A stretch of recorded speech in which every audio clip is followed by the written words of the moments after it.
or if you're doing any calculations, like for example division by 0, it will give you infinite values. So that time also it will throw an exception where the controller will not be able to handle the execution. That time it will throw exception, that you can check in the log.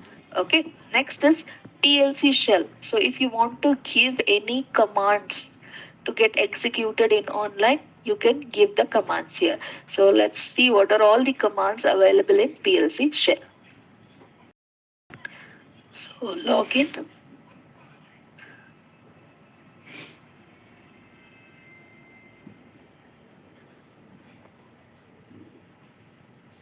I'll also tell you how to remote the password, okay?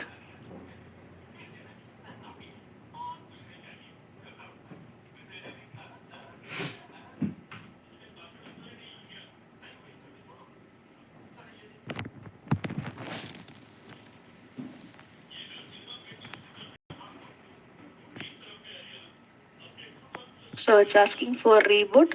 So reboot. So this is the purpose of PLC shell, where you can type commands like the command prompt.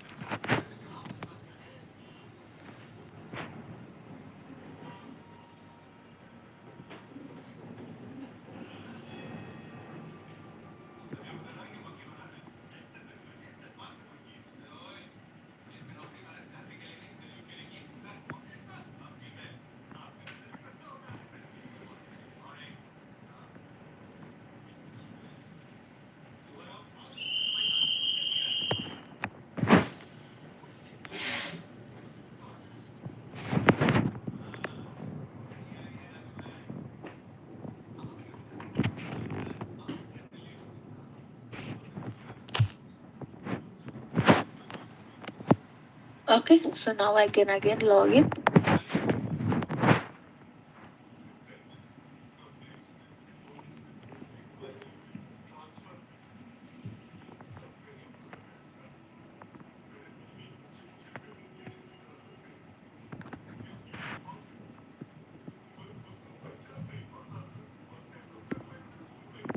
Okay, so here go to PLC shell and you can type question mark and enter. So it will give you what are all the commands shell. Next is users and groups. So you saw yesterday, in order to set do encryption or set password to your device and assign different users and groups, come to users and groups and create groups users and then set the password. Next, this is access rights. So for each user, access to them, so that you can check here. Next is using PM5630. So tomorrow same requirement comes with 5650. It is almost the same, just a little modification. So what you can do, you can go to your hardware and change the PLC type to 5650 or 70, and then click on change PM or TB. So it gets changes. Then you can start doing the modification and then download it. So like this, you can convert the project from one PLC to another. So let me put back to 5630 again. Even you can change to Eco PLC also, or Eco PLC project also, you can change it to standard PLC. Okay. Next is CPU parameters. Here, like some settings related to CPU are there.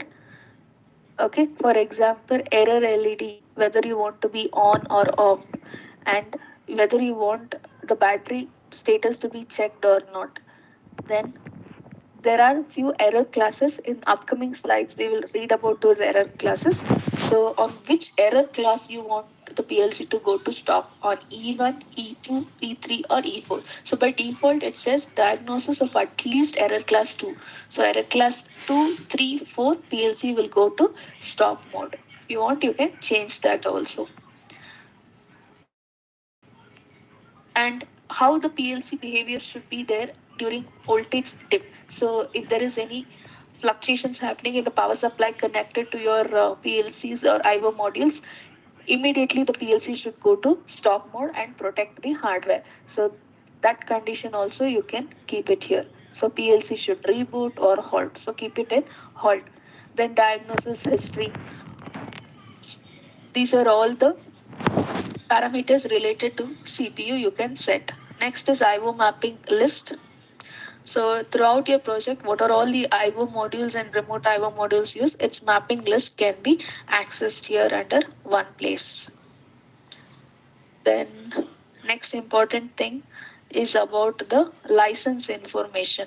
So if you have activated any runtime licenses, you can check the status here. So you can also activate a demo license for 10 days. So that demo license, how many days is left also, it will show here. So basically, like for if you want to use now Profinet on a Eco PLC from Automation Builder 2.8 onwards, as I discussed yesterday, it is available with runtime license. So you can check here whether any license is missing available. If any license is required and if it is missing, PLC will not go to run mode. So that time you can come and check what are the missing licenses. Okay, so these are all some of the important tabs you should be aware of under the PLC. Okay, so next.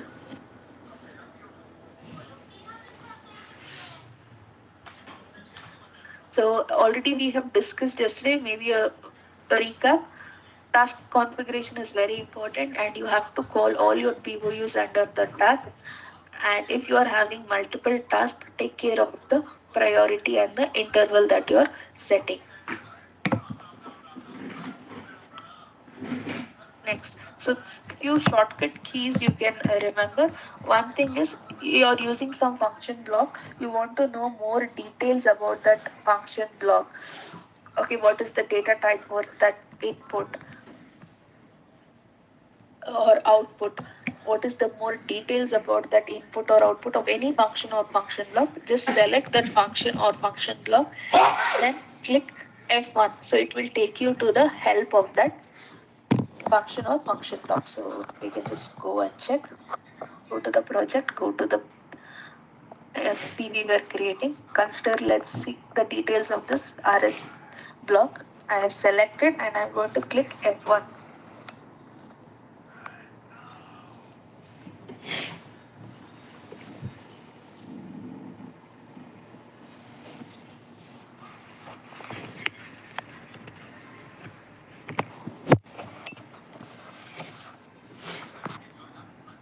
Yeah, so you can see the help regarding RS as open and you can get the details. Okay, now let's check one more time for lint trafo.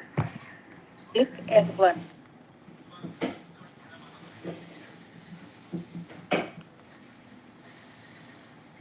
So let me close this. Now I'll click F1. So you can see help is going to open.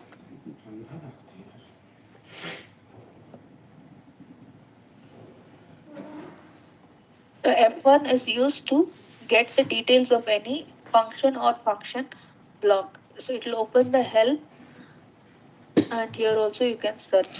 Okay.